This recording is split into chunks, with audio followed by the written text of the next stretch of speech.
Before we go on, let's sum up what we have learned so far.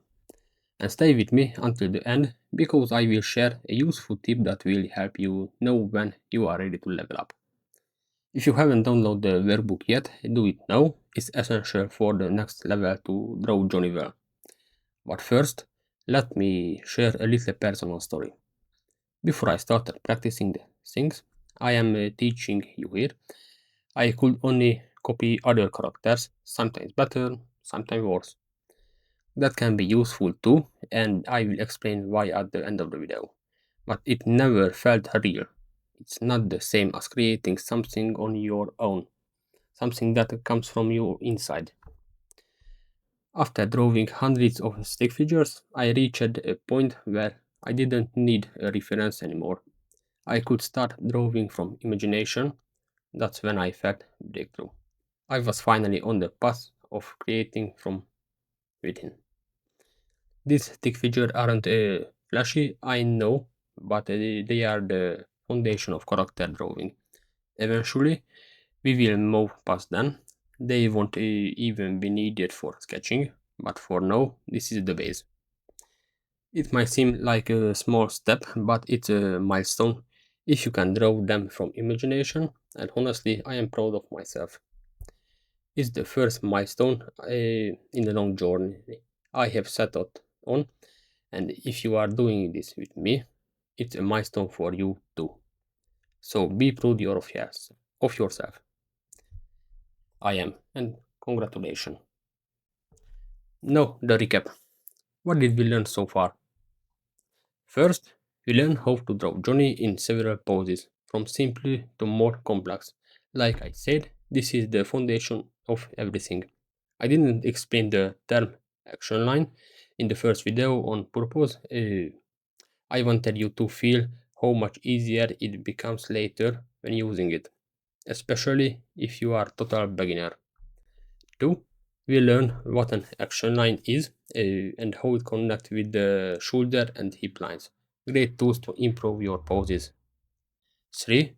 We learn how to draw simple shapes, which improves your techniques, your fine motor skills, and will be super useful in the next part. 4. We learned how to create your own Johnny figure from other characters.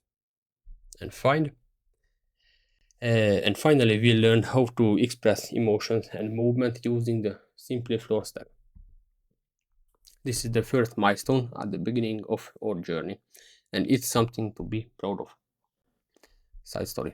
It's okay to love, but when I finally managed to draw a version I was proud of, no matter how simple it was, I literally danced from joy.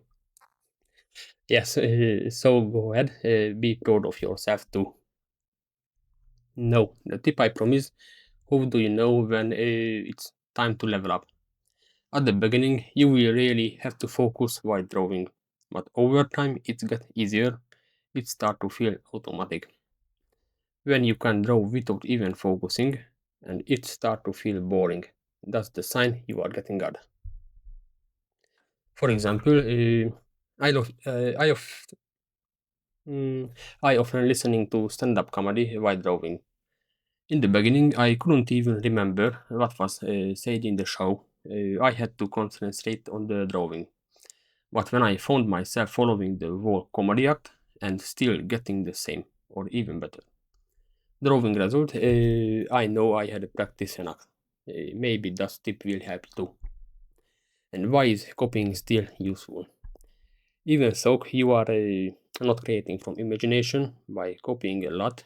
Your hand starts remembering the forms, and sometimes you will draw parts from muscle memory without even thinking.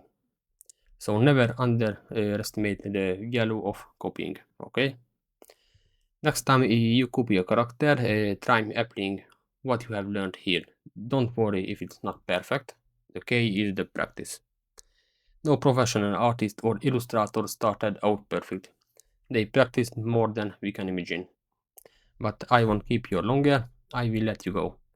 And if you are in the mood for more, I recommend the next video that just popped up on your screen. See you soon.